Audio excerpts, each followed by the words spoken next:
It says copy this to your software, then go live once it connects to streaming. Okay, we're live now. Ready? Hey. Hey, what's up, everybody?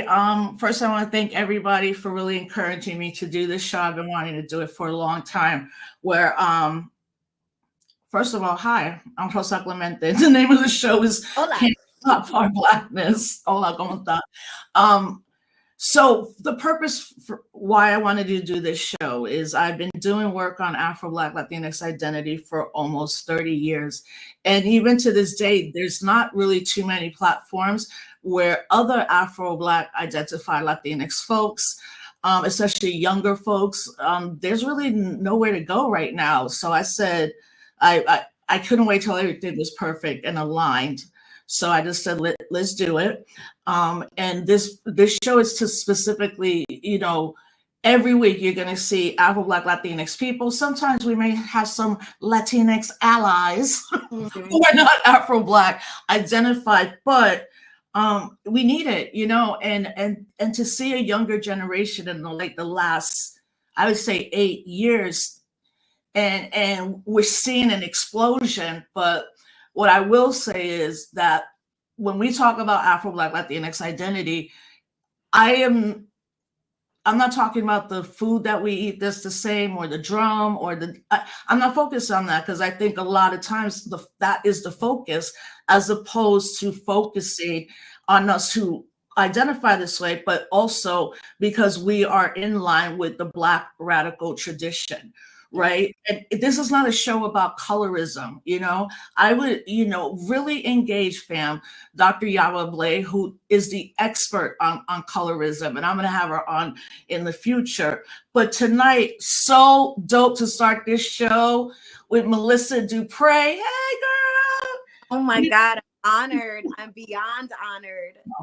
You are truly one of the luminaries for us. And when I say us, I mean like the collective young Black radicals out of Puerto Rico who represent the diaspora.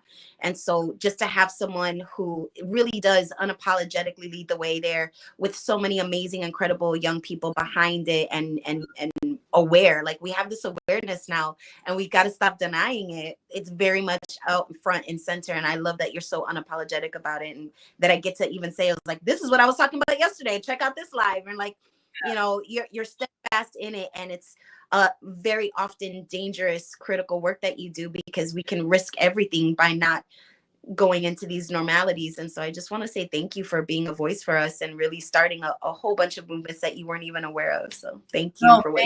Yeah, thank you. And of course, we're in some crazy, crazy times.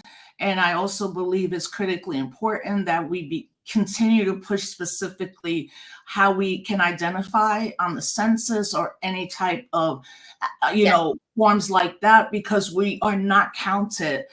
So when we're not counted, we don't have the demographic information that will also lead to, how are we as Afro Latinos in this country? Where are we when it comes to education, or working class people, or even the anti-Blackness from some of those in our family, in our community? I mean, definitely challenging that. And I'm just so happy because I've seen all the work that you've done. Like I was telling you, I'm a Grey's Anatomy, like everything. Me too. And this new show, so How to Die. So fam, if you have not watched this show, it's so good, so well written.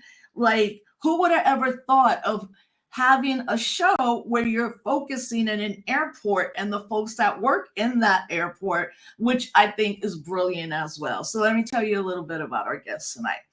Melissa Dupre is a multidisciplinary performer, comic, educator, producer, musician, and playwright rooted in the Puerto Rican community of Humboldt Park, Chicago.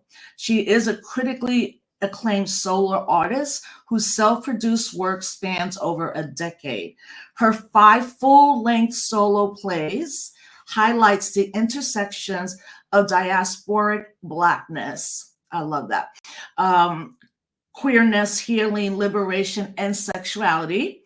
Dupre is also a community organizer, spiritualist who launched the Good Grief Project in 2020, an extension of the social justice.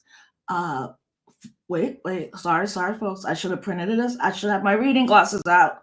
I know.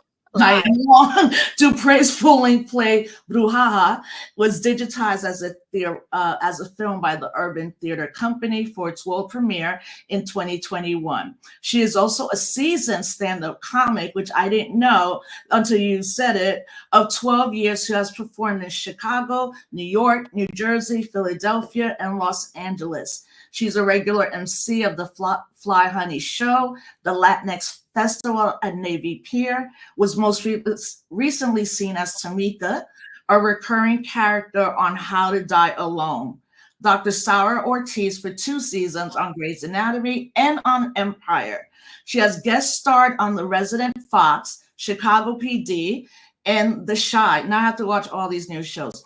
Her theater credits include works at the Afro Court Theater, the Goodman Theater, Steppenwolf, Free Street Theater, Urban Theater Company, Victory Gardens, the Greenhouse Theater, Oracle Theater, and Teatro Luna.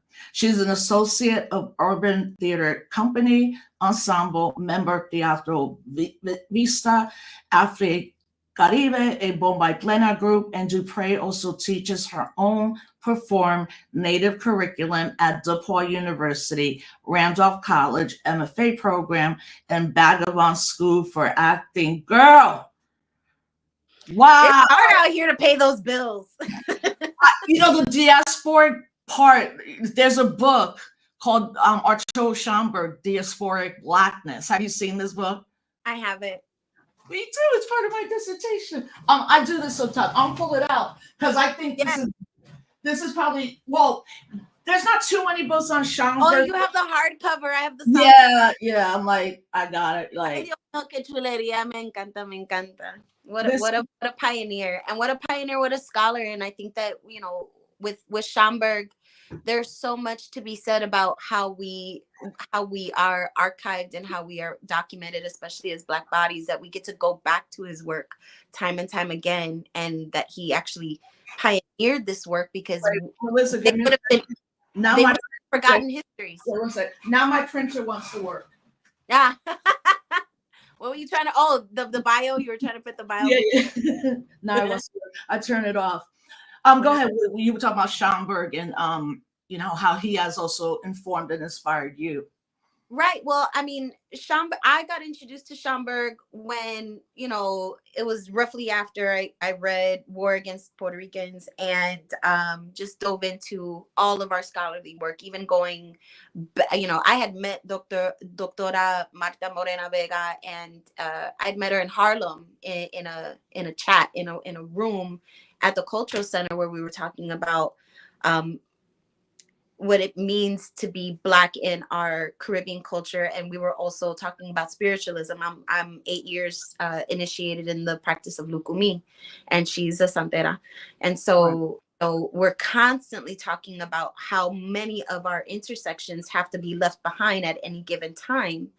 And what I love about the scholarly work that Schomburg has done, that Doctora Vega has done, even going back into Dr. Pedro Albizu Campos, the work of the archive is to continue to document how our Black bodies has existed over time. And because of our Latinidad, it continues to be marginalized even within the margins.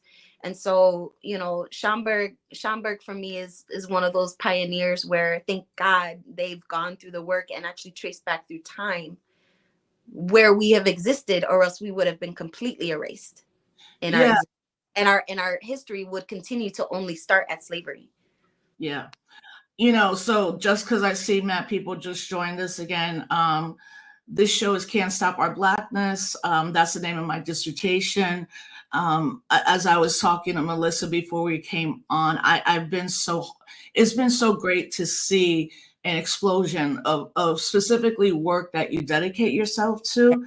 You know, one of my friends is like, Rosie, you haven't been doing this for like 1 or 2 years. You've been doing it for 25. And he's like, there's young people that are growing up reading your work, you know, Yeah. kind of thing. And that for me is incredible. But as I also said, there's enough people talking about identity issues around cultural stuff, you know, hair, colorism, food, and those kind of things. They're not important. But what I'm saying is like, if now someone's saying to me, I'm Afro Black, I Latinx, I then go, what are your politics? Right. Like, do you want Puerto Rico to be a state? You do? Sorry, afuera. You know what I'm saying? That's not, no, you know, and that nuance of just because, you know, as they say in the larger African American community, like all kinfolk. All kinfolk ain't kinfolk. Exactly. You know, so I want to start from the beginning. So you're born and raised in Chicago. Born and raised in Chicago. Both my parents are from Arecibo, Puerto Rico. Well, my mother's from Barceloneta, which is just one town over. Both my parents were athletes raised in Chicago. And so I always say Chicago is a really beautiful intersection of stepping and salsa, you know, ribs and mofongo. We are really beautifully like interwoven with being Midwest and being Boricua. So we have a very large political radical community here in Humboldt Park, and they're both from Humboldt Park. So I'm third generation Humboldt Park. My grandmother came here as a 15-year-old. She was already pregnant, and she did a lot of political work in helping build the community and actually plantando bandera aquí in Humboldt Park, because we kept getting displaced in Chicago. We established Lakeview area here in Chicago, which is now one of the most affluent neighborhoods in Chicago. And we were displaced. Every single area that we ended up economizing and establishing, we were moved from because we did that. And so we finally said, we're not moving anymore. We're going to be establishing Humboldt Park as a predominantly Puerto Rican area. And my grandmother was a part of that wave. And then my parents were born in Puerto Rico and then were raised in these communities that were predominantly Puerto Rican. And then I was born here and raised between Puerto Rico, Chicago, and then I went off and in the 90s had to go to Houston because the gang violence here got so rough. They were doing initiations. It was at the height of, between 88 and 95. That was the time where I was a very, a young person and being caught in the crosshairs of a lot of the street gang violence. And so that's why I went to Houston and did schooling. And then I had to split my time between Chicago and Houston a lot. And as soon as I got my performance degree from Houston, I brought my happy ass back to Chicago and I said, I want to work, because I was not going to find work as a Shakespearean actress looking the way that I do, because in the South, it's a Neapolitan system. You're either Black, white, or Mexican. People constantly said, what you mix with? And I was like, salsa and adobo. That's what I'm mixed with. I went to high school with a completely decked out Puerto Rican flag, Puerto Rican beret, Puerto Rican earrings, Puerto Rican backpack, sneakers, everything head to toe. So people knew that that there was Black Caribbean people. And I never had to do that in Chicago before. I never had to lean in so hard to my identity. And at first I was offended to be Black, but I was like, no, I'm Black Puerto Rican. And they were like, but you Black. And that didn't click at that time. That didn't click. I didn't identify with being African American. I didn't understand Blackness as a race at that time. I was only leaning into my ethnicity because it was bad enough I was being forgotten as a Puerto Rican. Right. And so when I moved back to Chicago, I started auditioning for things and I couldn't find roles. I could not find a place for me. I was not Black enough for Black theater. I was not white enough for our traditional predominantly white theater organizations, and the Latino theater companies, I was not white enough for them either. So I ended up joining a theater company called Teatro Luna, and all of our work, and you might know of a person named Tanya Sriracha who wrote for Devious Maid, who created the shows Devious Maids and Vida and things like that. Love that show. It should have kept going. That was such it's hard to get our shows. It's hard to get our shows life beyond 2 seasons, but the founders created Teatro Luna so we can push back against the narrative that all Latinas are Marias. So the Maria role was all about a housemaid, a prostitute, a drug addict, a victim. And so those were all called Maria roles. And there was a time in Chicago where all of the Latina actors were going out for these Maria roles and we all looked different. And so we created a theater company based on our autobiographic and ethnographic work where we all just did our stories. We theatricalized them. We introduced non-conventional theatrical tools like bochinche, hip hop, gospel, salsa, dance, all these ways to tell a story because we tell stories with our body. And Wait, that's how when you joined this, were you already had graduated in Houston and went back home to Chicago, and then you joined this theater company? I did. I joined that theater because I found no space that already had material that I could fit in. And so I joined a theater company that wrote the material because it came from our internal structures. Right. And so I learned how to then write narrative. And so I had to throw away everything I learned in college. And now I'm doing something called devised theater. And it's under the umbrella of theater, pedagogy of the theater of the oppressed. Yes. Augusto Boal out of Brazil really teaches us how to create narrative out of oppression. And it has such really amazing tools. And I wrote my first solo play out of the oppression of my body. I wrote it out of, it was called Sexomedy. And I wrote about how women have to go get Brazilians just to go on a first date with dating. I wrote about body hair, about sex, body positivity before Lizzo came out, before body positivity was even a thing. Right. Yeah. And so I wrote an hour and a half funny show that was a good success, well attended. But people were like, Melissa, you're very funny. And I said, I only know how to do dick jokes and be on theater. And so somebody sent me to a comedy class, and the guy teaching that comedy class was like, you're ridiculous. On a Friday night, I took a class. On Sunday, he called his comedy booker and said, you have to see this girl, give her a guest spot 5 minutes. And I did my first 5-minute tight set in front of 300 people at a show. And that's when I started my comedy career at the same time as my solo career in 2012. Yeah. So when did you leave Chicago to go to LA to start? The pandemic hit in 2020 and everybody was frozen in time. Nobody was working. We didn't know what was happening. All the productions froze. I was on Empire at the time when the pandemic hit. Right. And we did not get to film the series finale. We were all watching. I read about that. We were all waiting to see what Cookie was gonna do.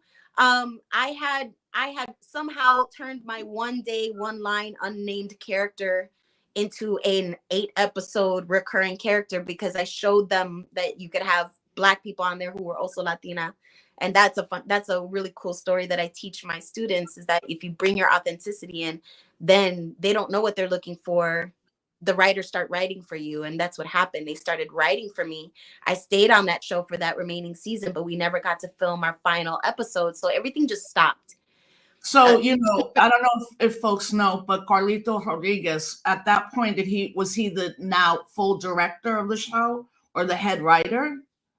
He was in the writing room for some time, but the Taraji P. Henson directed a lot of the episodes in the final season.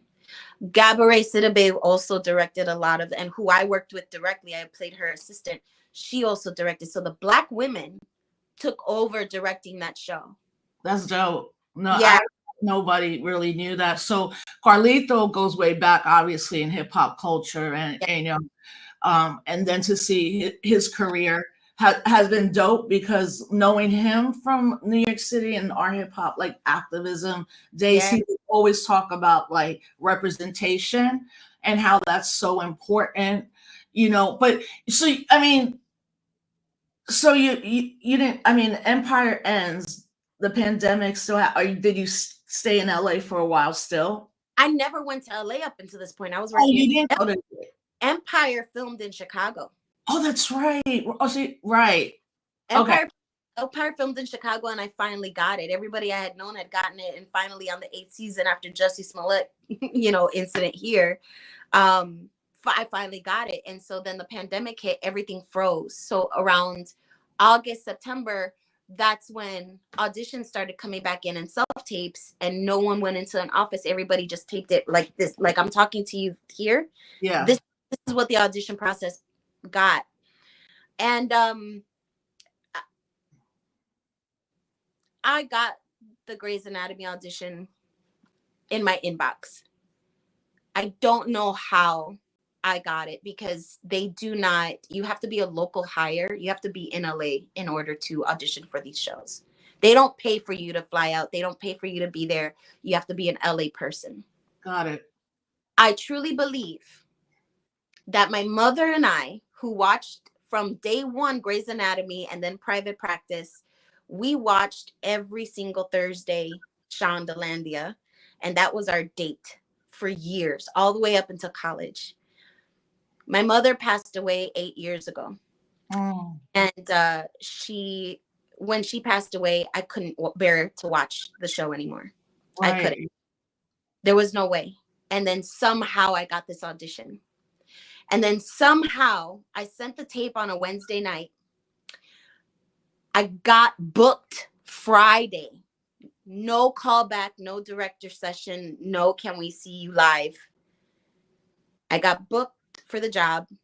I was on set on Monday after having packed my car and drove from Chicago to LA in like 20 hours. Oh, that's a great story. My mother, your mom, her ways up in the spiritual world were like, girl, I'm about to give you a good present right now. The way I cried when I was going through the desert, like we had such a childhood. I had a childhood where I spent 6 months living in a car with my mother because we just needed to find another place to live. And she loved driving through the desert. She loved driving through the mountains. When I was in the mountains, I felt my mother's spirit saying, yeah, I'm going to take you here. And she opened those doors, and I got on set, and the first person I see in hair and makeup is Dr. Bailey. And I was like, no way, Dr. Bailey, oh my God. And I'm losing my mind. She's so amazing. And then, the next thing I see is the chief. And I was like, oh my God, the chief is right here. And I'm flipping out because I'm such a huge fan of the show. And I do not believe that I've gotten this. And I'm a new intern, and it's COVID, right? And so season 17 is all about COVID. And all of the masks that we're missing in the entire United States, all the N95s are on the fucking Grey's Anatomy set. They're right here. And yeah, it's just so perplexing. And the very first scene that we're shooting, Kevin McKidd, who plays Dr. Owen, is directing the episode. And he was like, I don't know if this is the angle that I would actually do. What do you think, Debbie Allen? And I'm like, oh, Debbie Allen was behind me the whole time. So it was a very surreal experience. And you never thought, a Black Boricua baby from Humboldt Park would be making it on one of the greatest shows to ever grace ABC. Humboldt Park has some pretty dope Boricuas, all the way to, our former political prisoners. I mean, the young lords. I mean, Chacha Jimenez. We gotta play going on down the street right now. Oscar Vera, we've done so much movement work to get him released, and now he's just walking around over here. I know. I mean, and then obviously Fred Hampton, and just so much incredible history of movement. I mean, for me, when I look at Chicago folks who grew up and were born there and continue to do organizing and activist work, it's like, it's real different every time I go to Chicago in all the best ways, I mean, the history, the fact that you were all collectively able to stop probably the entire gentrification of Humboldt Park, which, I mean, when you look at all those type of communities that didn't survive that full on gentrification. So you're doing the show, pandemic. Do you have any siblings? My daddy got 3 kids from 3 different women. So those are 3 half siblings. Yeah, 3 half siblings. I have a younger sister who just got married. about a month ago now. She's 2 years younger than me, but we grew up like Latina twins. To be honest, we're very, very close. But then our younger brother is 18 years younger than us. So I was 18 and he was a baby. And Yeah. so he's in Florida. My father's in Florida. My mother has transitioned by Tunu. And my sister's mother is so amazing. She raised us both together. So I have the benefit of having a second mother who really does feel like a mother. And we're very close. So my stepmom and my sister live 2 blocks away from me south. My abuela lives 4 blocks away from me north. So I am in Chicago, in my community, and in the middle of my family. They're all here. So like I feel like I have all of the things that I need right here. Yeah, Chicago is my second. Well, now my first, because New York City, I'm just like, yeah, that ain't happening anymore. It's just, and also we have a mayor that might be going to jail and like crazy. You're right. And look, what's Ernie doing? I know. You were here for the DNC, and I missed you, and I feel like we've been ships in the night in a lot. No, I didn't go to the DNC. You were where? No, conference when I was through the portal. The portal, yes. Yeah, and I was. Yeah, Barbara Ramsey. I was so happy to go because I hadn't been back to Chicago.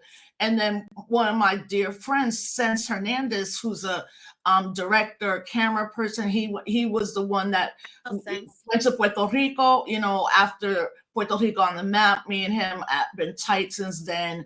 And I mean, even like going there, one of it was because I am working now with Cooperation Jackson, a self-determining organization community. And I said, Sense, we got to get a dope video of Kali Okuno. But when I went there were so many movement folks I hadn't seen since before the pandemic. And I was just like, Chicago is different. Like the energy, I love it. So if I see any positions, I'm like, apply right now to Chicago. But I mean, please do. My girl Cristiana Ray Colon, we came up together writing in Teatro Luna, and both of our fathers are good friends with each other, and she's very close to Barbara Ransby, and she writes for The Shy. But she's also, one of the biggest activists here in Chicago for the Let Us Breathe collective that's creating liberation spaces that reimagines worlds without policing.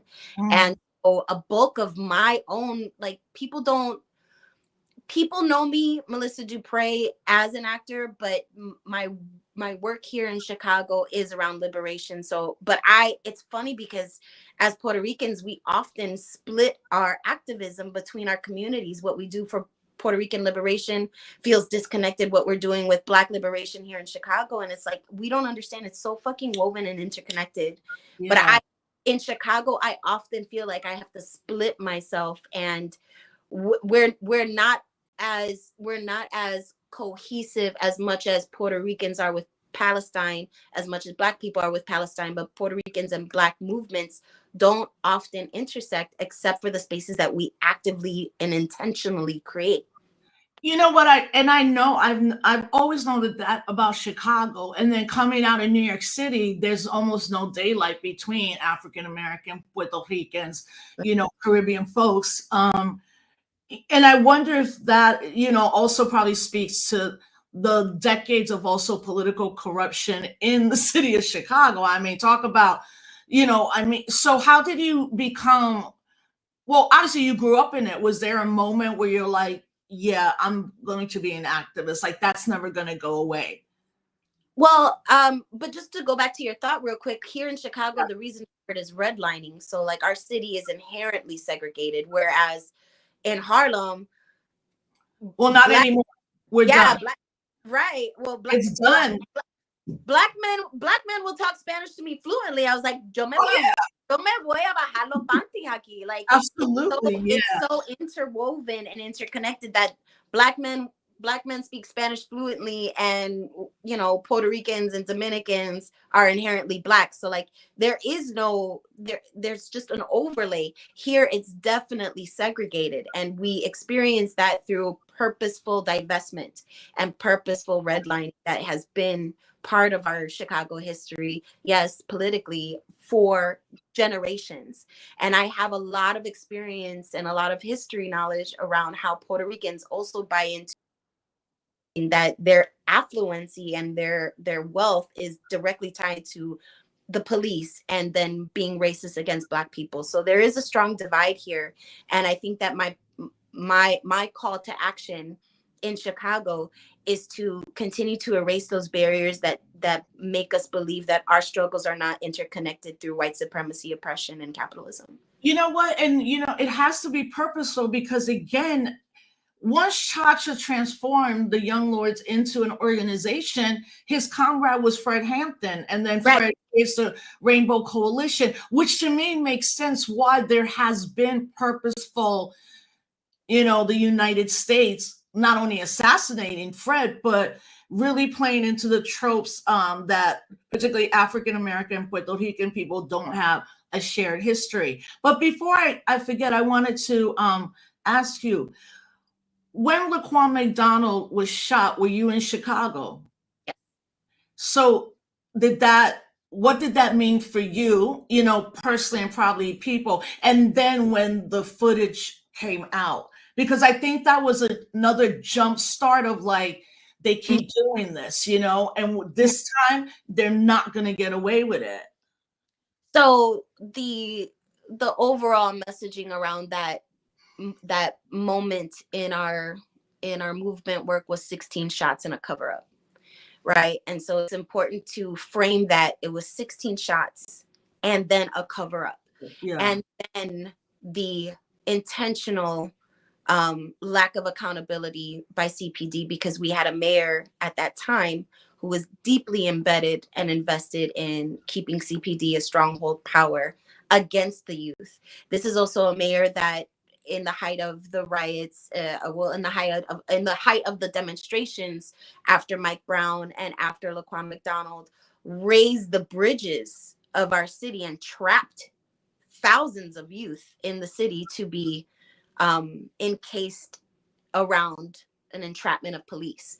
So purposely putting young people who were demonstrating in harm's way. Mind you, the narrative is like, oh, they're destroying the city. No, it is a complete retaliation, and it is a complete resistance around the fact that we are not safe in the system of policing here in Chicago. Mm-hmm. And people will have the narrative all day long that Chicago is ridden with crime and it is the most crime-ridden city. No, it's the most corrupt city. It's the most divested city. It continues to be the 8th year in a row the best city to live in, but yet for whom? And it's not our Black and brown youth, because you can easily hide a city and state-sanctioned murder. We have a state-sanctioned torture facility here called Holman Square. Right. It is run by the city under budget, under the, like, it flies under the radar. It definitely is still in existence. And there are no safe spaces for Black and brown youth to exist, where Laquan McDonald can easily have been covered up as a state sanctioned murder. And I think that woke everybody up at that time as saying, oh, you all have all of the authority to hide a murder, hide an assassination of a young person. And it was out in the middle of the street. Once that video came out, everybody was enraged, and everybody understood that the insidiousness that happens within the city is part of the city's culture. Yeah, because what I always, when I think about Laquan McDonald, what I also was realizing too is that this is not like the police. It wasn't like the police were trying to, well, obviously they shot him. It just the way it went down when you see the video, it's like, yeah. Wait a minute. Because all the other videos we've seen were like, either they brought a Black man down physically, or they were doing something physically to, like, George Floyd or Tyree Nichols. But this one he was straight walking in the middle of the street, sprayed right.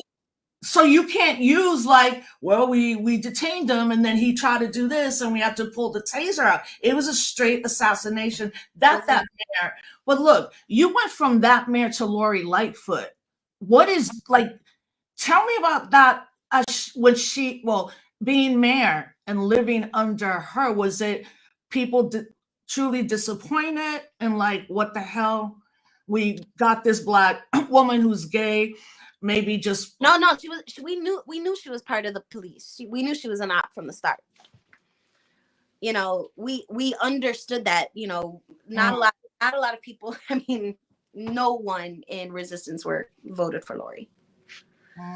What about the new mayor? The Brandon Johnson came out of the Chicago Teachers Union, and he had a lot of backing because you know, he comes from grassroots organizing and from the Teachers Union. What's hard is that we're finding that there's a lot of hands. There's a lot of hands behind what it means to be mayor of a city of Chicago, and a lot of pressure. He has been struggling. I served on the arts and culture subcommittee for this transition. We created a document, a multifaceted, multicultural document from several different sectors of the city to help take the previous administration of Lori Lightfoot and pass it off to a person who had radical politics, who was on a platform that was going to undo some of the horrible school closures that happened under Rahm Emanuel. From, you know, the union backing and from, you know, Chicago families. We had a lot of grassroots organizations back him. And so we created a document saying, this is the state of our city right now, and this is what we would like to see within the first year, within the second year, within the third year.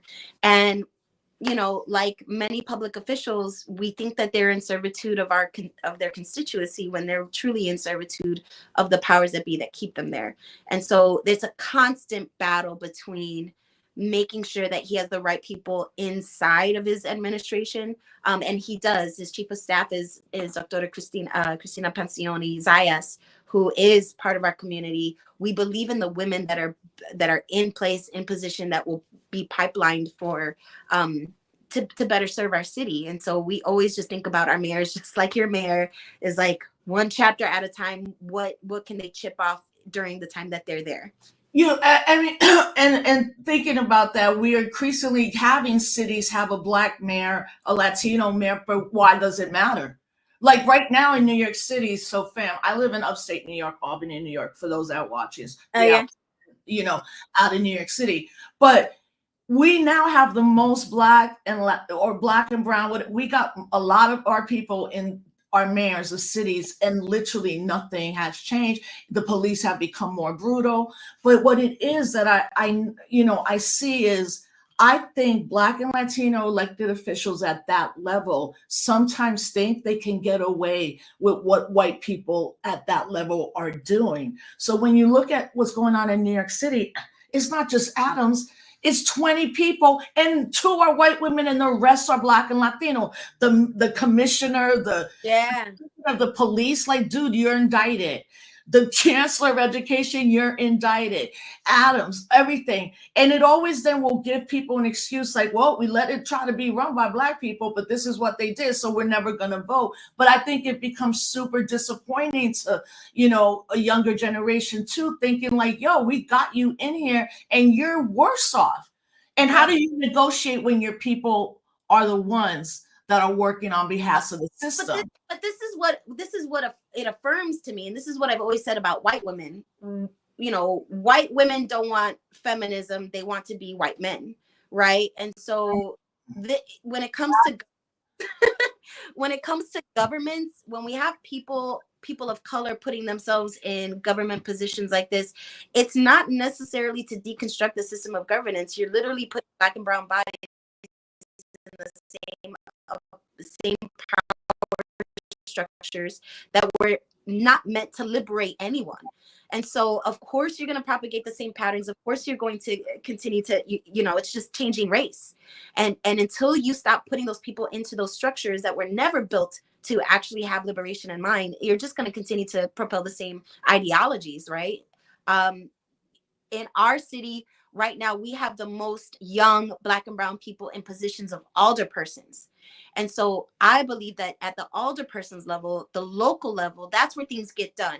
We were able to, in Chicago, to abolish the bail bond system by having in place people who were surveilling judges and monitoring judges and creating reports, which judges which judges were marking up bails just to have bail in place, which judges were throwing out bail bonds and actually not sending young Black and brown men to jail. And so we would run reports. And then at the local election, we would use those reports as cheat sheets and start getting those judges out of office. That's dope. That's right. incredible. So, Chicago. So that's at the grassroots abolition work. So right now, what Chicagoans are doing is that we're keeping an eye on these older men in politics that really wanted to emulate and get up to mayor and work their way through mayor by going through alder people positions. And now we have some of the most radical, young, Black and brown, queer alder people in our district.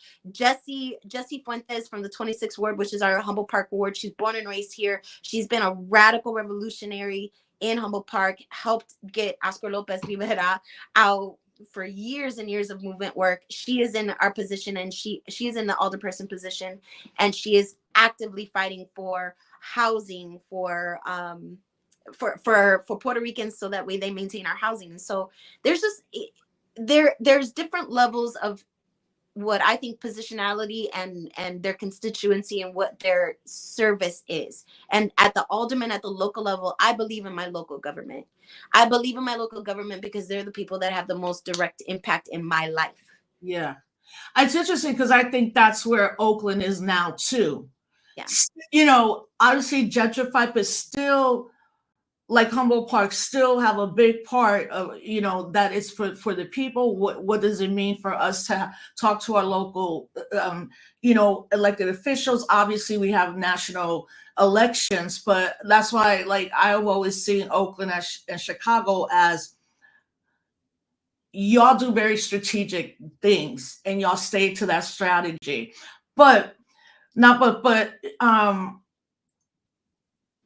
Did you grow up calling yourself Black Puerto Rican, or was that came when you got older because your parents, like, were you just Boricua like most of us and then got politicized? Or yeah, my Letterman jacket has Boricua Mama on it, and so I was always you were like yeah.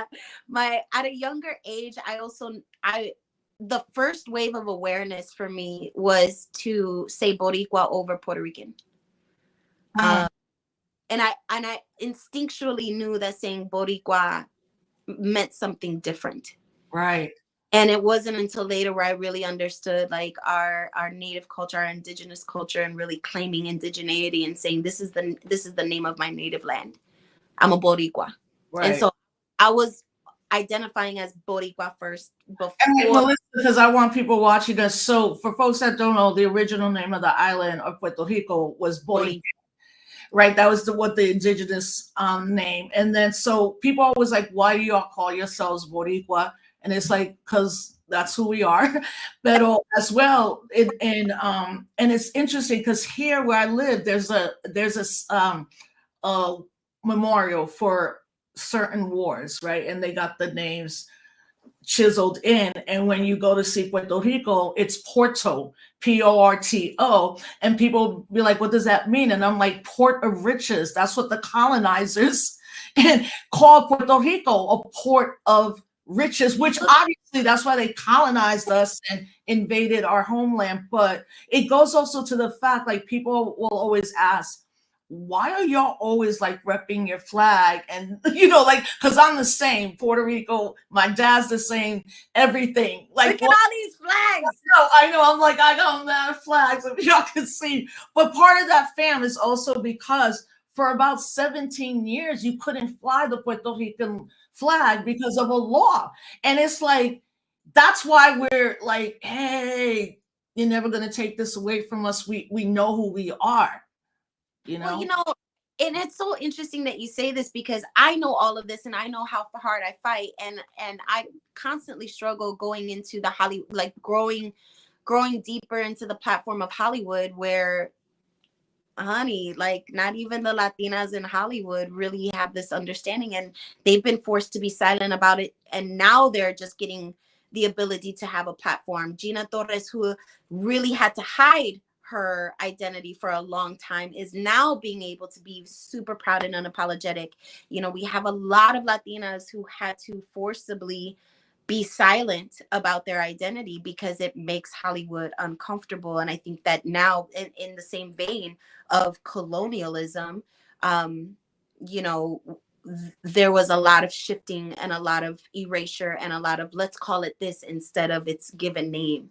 And I'm really, truly trying to be an undeniable force of accurate, authentic, historic representation that says these are my people before colonialism got to us, and this is what I'm trying to preserve. And when I go out for every role, when I go out into like a lot of these spaces, I don't want to hide any part of it because we've already done that enough in our history. Yeah. So when you're okay, so you're doing your auditions and things like that, and they see you, they already know what you look like. Is there a question anymore, or there's more of an understanding now that is like, we are Black, we are brown Puerto Ricans, we're not the Yeah, well, the other Latinas in Hollywood. right? Take Tamika for example. You know, you got it, Tamika. I am under like that is me. Tamika was written like that. And so when I said You in Empire, when you were in Empire. I had to bring my Latinidad into the room. I had to bring it into the room. And the director, who was from New York at the time, was like, oh yeah, we got Dominican, Puerto Rican, Black Latinas. Hell yeah, let's get her in here. I was like, Yeah. Yeah. So you can't deny it. And sometimes you have to bring it because it's not written there for you. But for someone like Tamika, who's written intentionally to have this the vernacular, the style, the okay, Poppy, if that's what you want, it's very much you just step into it. But I think for the purposes of survival in Hollywood, we have to really start humanizing all of our stories and say we don't have to wrap our stories around our identity. We have to wrap our stories around our experience. We all have had mothers pass. We've all have had losing a job. We've all have had relationship issues, and that has nothing to do with our cultural identity unless the story wants to have it do to our cultural identity. And so I think that we have to start really thinking about the way in which we present ourselves. And especially if we're, I'm an actor, I'm a Shakespearean actor, I'm a classically trained, degreed actor. So I don't need to pit myself only specifically to Black Latina roles. They know I am because I am. Yeah. What I want them to now is to humanize my experience and say I can absolutely play any role that is dating this white man who is a corporate executive, who is the mother of this young person who might have a spectrum of disability. Like, we need to expand we need to have the lens expanded for us. So, well, I want to talk about the new show you're on, but again, so you're in those spaces. Is it becoming a little bit easier, or is part of it that we like, particularly actresses like you that are like Black Puerto Rican, Black Dominican, all of that, you all are like, this is who we are. We're not explaining this anymore. Like, I love the fact that I just did a Mujeron event where me and Julissa Calderon, who was Gentified, we have the same story. We went out for roles that didn't have our culture, our experience, and we just said, this is what I'm delivering to you. And they shifted the narratives to fit us in it because they wanted us. And we were authentic and we delivered. We knew how to sell our abilities. And so we both are coming up in a world where a lot of other people walked so we can run. And we always recognize that, but we are walking into these rooms as ourselves with the ability to tell story. And the story is the most important thing. Can you tell the story? And the answer is yes. It will always be yes. But can you also make room for us? Can you make room for how we look, how we talk, how we sound, our bodies, our curves, everything about us? Because we carry it with us. We can't take our skin off. We can't take our hair off. You've got to love us the way we come. Yeah, that's dope, because now you're modeling, for younger folks that want to enter the arts at that level, that you're like, this is who I am. I'm not explaining it, but when Ariana DeBose, won the Oscar, did you see it like, damn, whole like Afro Boricua just won an Oscar? That's gonna change the thinking of some of these people in Hollywood. Has that changed because she's obviously Afro Boricua, or it's still a political, like, you could be that, but maybe you don't have a politic?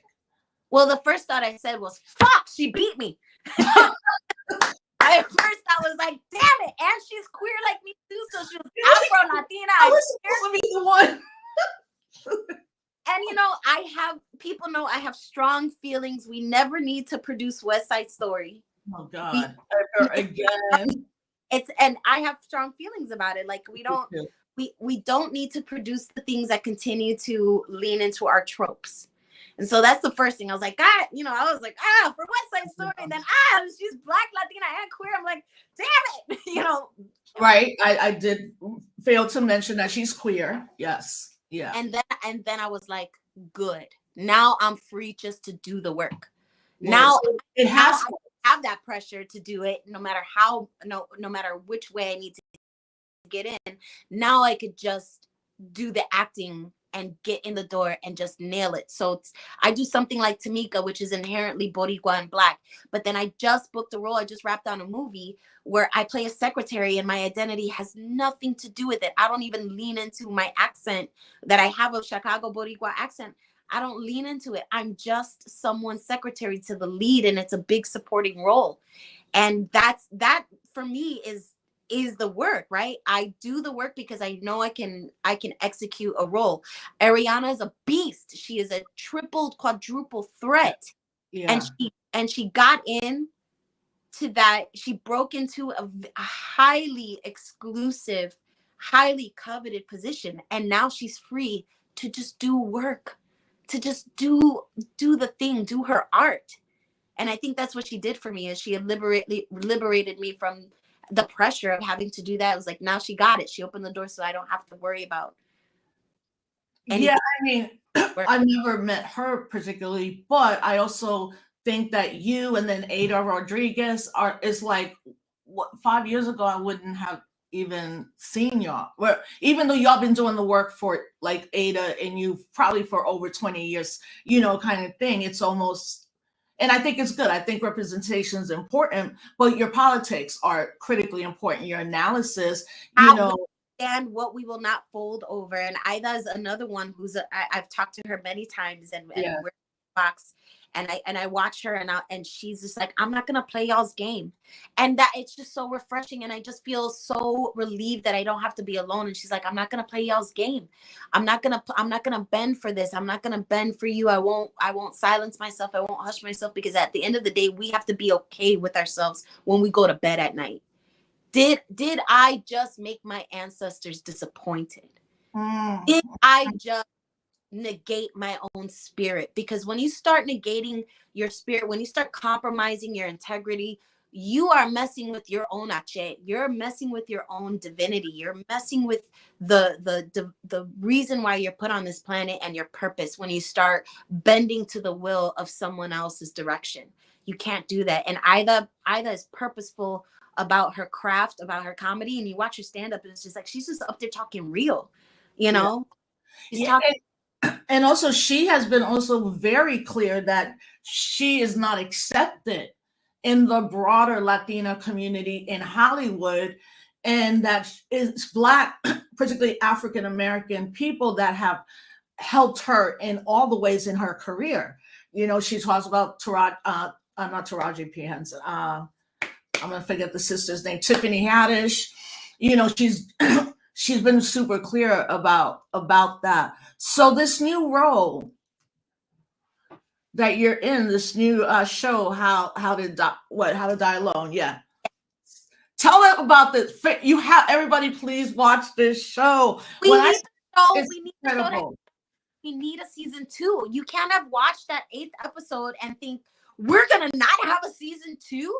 I know it has to happen. And you know what? You're speaking to what is happening. A lot of people are saying that now these roles exist, but the bigger conglomerates are like, well, season 1 wasn't well, so we're just killing the whole thing. They are, because the studios are collapsing. What nobody's talking about is talk about that. our industry is collapsing in on itself. Hulu just had massive layoffs. We just lost two major studios within a matter of 30 days.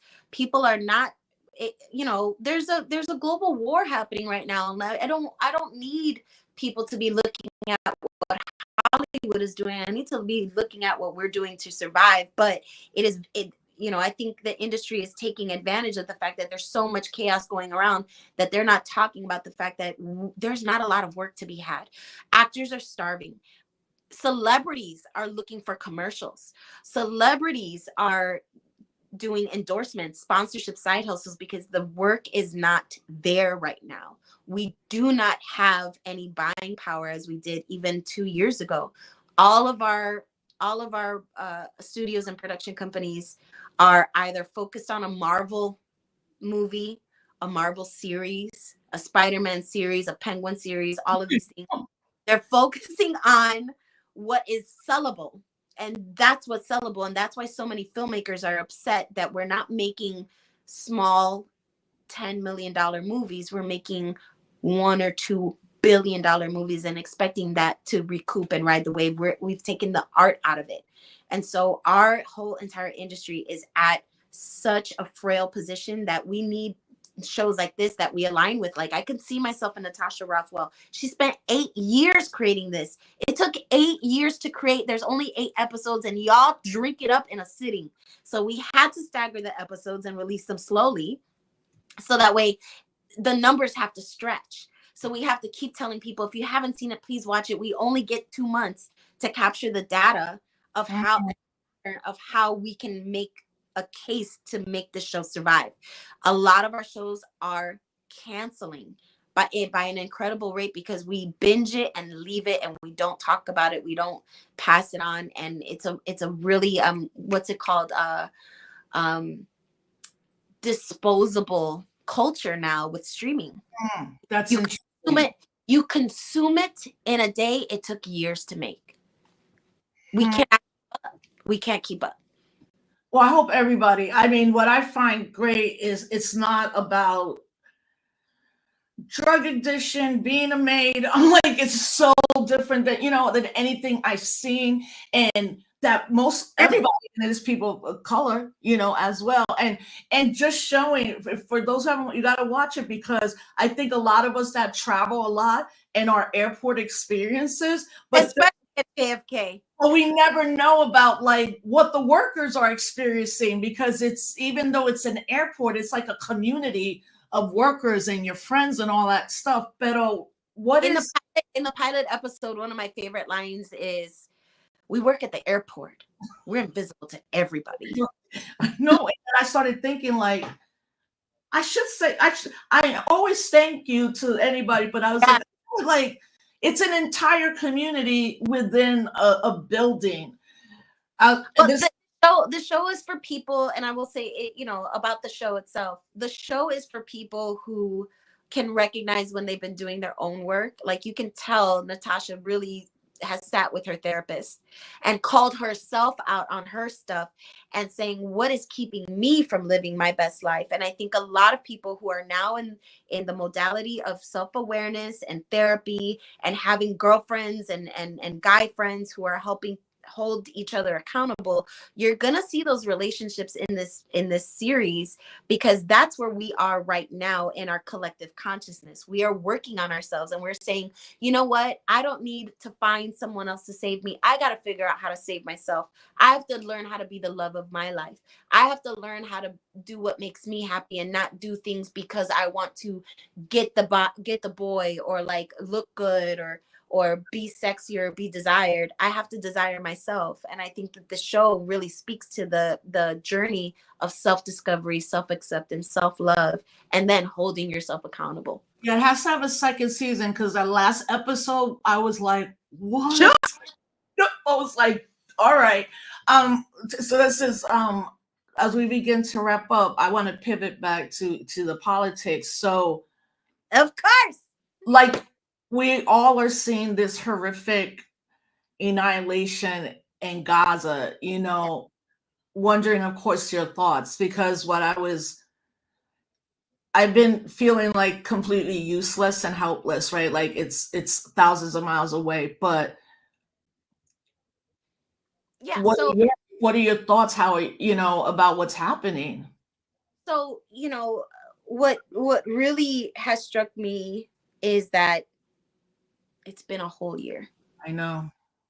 It The fact that it has been a whole entire year's worth of genocide, and the way that I have felt as a young person being for like is embedded in our history that we learn about the Holocaust, and that what we said that we would never let happen again.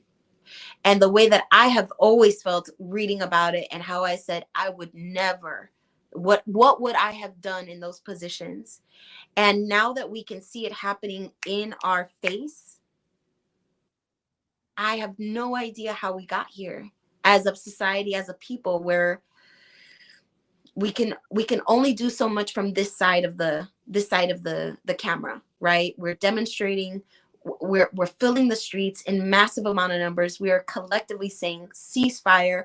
We are screaming into an abyss as a people. The entire United States actually came out, globally. There are countries globally who have demonstrated and said we need to have a ceasefire, and billions of it's the amount of people calling for a ceasefire, and not having not one, either UN or US government or global entity being able to put a stop to this, is beyond me. I'm flabbergasted.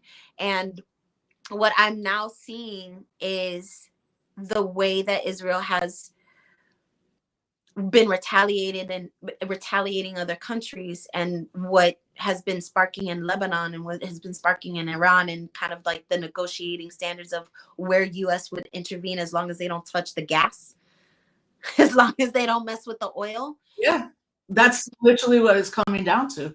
Right. It makes me want to open up a shack in Belize and live there and be there forever and never. As a Puerto Rican, as a colonized person, as a attached to colonialism, I already am ashamed of being a part of the United States as an American, right? I already have shame in that.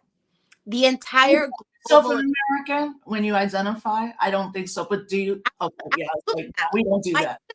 my citizenship is United States. Right. But there's sometimes I'll go to like more of a high fidelity Latino event, and they'll be like, I'm a Puerto Rican American. I'm like, that's implied because you were born a citizen. And you have to say that. One of these kind of Latino gala thing, which I don't even know how I got invited to talk to it. It was, but I'm sorry, I didn't want to cut you off. No, they're not our people, but yeah. My personal politics right now, it being at the table, is that I recently, all I can do is stuff like this. If you see these QR codes around New York City, please scan them. These are poems written by Castro. Nice. But what is that, like a pin, and then the QR code is there? Pin, and you'll see stickers and lawn signs and QR codes that talk about not losing your ability to fight back against colonialism and occupation. Where do you get that? It just happens in New York? Like, they're here in Chicago. They're online. These are QR codes that leads to a poem. I voiced the poem written by you can get it online? Yeah, you're gonna go to exorcism. You could just Google exorcism equals liberation. Exorcism liberation. And these are a collection of poems written by Yanira Castro, who is doing like this massive public intervention thing. You know what? I'm only laughing because of this, because I can't wait to tell my sister, because my sister's name is Janita Castro. I know you tagged her, and I was just like, that's my sister. And when you look at the name Janita, and I'm like, there's another Janita, and my sister's like, I think there's two, but the married name is Castro. I can't wait to tell her. Like, I added her. It was just like, oh, is this Yanita's personal page? And it's not. It's your sister. So yeah. So that's funny. But this amazing poet is trying to fight through the noise, where like our governments are trying to distract us from our actual power. And I think our society is a complete distraction from our actual power. And what what Gaza has kind of stuck with me as an artist and an activist is that the feeling of powerlessness is the actual effective tool of the government. They wanted us to feel this way. You're right. They wanted us to forget that we have all of this power. And for us, it's a matter of how much more do we want to take? How much more are we complicit, and how much more are we allowing, just because there's an election coming up, just because eggs are $7, just because gas is up, just because Love is Blind is on, like there's a lot of distractions here. And I put this back on us. How much more do we want to take? I do kind of agree with that, but also, right, like the United States is the imperialist person all around the world. Like right now, this dude Netanyahu, or whatever, I always say his name wrong anyway. He's a psychopath narcissist, and so they finally found who they were looking for, that leader. They executed him at Hezbollah. And yes, and then después, I think people thought he's like, oh, we got everybody who did this. They're going to stop. And his thing was, we're not going to stop. We're going to not stop till all of Hamas is done, which implies, again, Palestine's already a younger population. You've done something. You've destroyed, annihilated, and everything. He was never going to stop. He had no intention of stopping. And he's already a war criminal. So he's like, well, we're going to go harder now. Nothing should ever be, this land should never be Palestinian. It was never about the hostages. It was right. It was always about occupation. It was always about Zionism. It was always about land reclamation by any means necessary. And people should really start to understand that by now, by seeing that getting the leader of Hezbollah was never the end and never the problem. And he made all of those excuses and fed the U.S. a narrative that say we have the right to defend ourselves, and that's what our current Democratic runner is basing it off of. And it was never about that. And if you think that they have a right to defend ourselves, you don't think that people have a right to live, to not be bombed in a school, to not be bombed in a church, to not have a hospital be set on fire. It's insane. It's insanity, and we're watching it. And I do feel powerless. I absolutely feel powerless. Yeah. And I'm it's and that's the whole thing. How can we stop it? Like, obviously people are on the streets and all of that, but you're talking about the United States government making a clear, like, no matter what he does, we're going to go in. I don't, whether she wins or not, although this dude Trump's never really speaking on it, although obviously he's crazy. Like, hopefully, I don't even know where I'm at right now with the election. I'm just like, these aren't great choices, but I understand how dangerous Trump will be to specifically undocumented people, enemies of the state, like the craziness thing. But as we wrap up, how are you feeling about this upcoming election? Well, it's so interesting because, again, I so appreciate you for. Hey fam, if this cuts off, just go to my YouTube page, because this might cut off because we're over an hour. So it's going to cut off soon, but this will still keep going. And we'll wrap up too. No, that's fine. I want to know, like, I really appreciate you always giving voice for the independent party. I've been following your work since 2008. Thank you. Yeah, like really, really trying to believe that my ancestors fought hard for the vote, so my vote just doesn't go anywhere. It should be aligned with my principles. First and foremost, I had been waiting for Dr. Cornel West to get on the damn ballot. I've been writing him in at every single pass. I've been watching every live that he has had with you in this conversation. I wasn't as inclined with Jill Stein, but the independent party is where I feel most aligned with my politics around Puerto Rico and sovereignty. Right. I cannot be complicit on a party that is actively supported and funded a genocide. Just period. Punto. It does not matter that Kamala Harris is a Black woman. It does not matter that the Democrat Party is going for Trump or going after Trump and trying to defeat Trump. At this point, I do not care. I think both parties are flawed. I've never believed in the Electoral College being an accurate representation of people. I want to go go live in Puerto Rico and do solar powered energy and grow my own food. That's exactly what I want to, girl. I want land preservation, and I want sovereignty. I want autonomy for Puerto Rico. That's where my principles are, and that's where I will vote for whoever believes in abolishing the Jones Act. I will vote for whoever believes in making Puerto Rico sustainable and self-determined. I believe in those people, and whoever is a part of that party system, that's where I vote.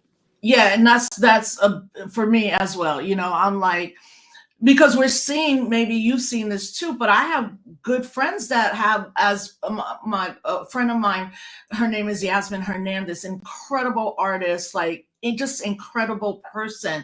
She calls it rematriating back to Puerto Rico, which I love that, and I have friends there. And even my parents are like spending even more and more time there, because I don't think people are fully aware that the hurricane happened, but that unleashed a new consciousness in Puerto Rico. That's like, we could do this on our own. We don't need the US government because they ain't helping us now anyway. And I think it's an incredible time to be in Puerto Rico, and then where the election is coming up, and then we got to stop this kind of elite white men, white women, Boricuas that want statehood. People always go, well, you want to be a state? I'm like, first of all, it's never going to happen. But it's not happen. Was that Puerto Rico presence in the DNC and the RNC both? Yeah, when they were like, I was like, look at all the clowns and look at all the clowns, and I just don't understand it. And to be honest, even as a person with my platform, I've been invited by many organizations saying, aren't you doing Latinas for Harris? Aren't you doing Chicagoans for Harris? What about Harris? Like they expect me to go ahead and default to Harris because it's anti-Trump. And I'm also anti-oppression. And I'm not going to sit here with rose-colored glasses going ahead and giving my vote that my grandmother worked really fucking hard for just to a party but it's also complicit to what's been happening, and we're actively funding a genocide as a Democratic Party. And I don't believe Harris for a second when she talks about protecting or doing anything for Palestine and Gaza, and that's really important to me. Yeah, she doesn't do anything. A lot of other things, even reproductive rights is important. I believe in all those things, but I just cannot bring myself to rally around Harris in a way that my pseudo celebrity in my platform would lead me to believe. I'm an activist first. I think there's millions of us in this country, maybe tens of millions, that are like, nah, I ain't doing this no more. I'm not down with the duopoly. I hope that the three parties that I think are the most progressive keep rising, but I'm very happy to see, again, younger people like, nah, we're done.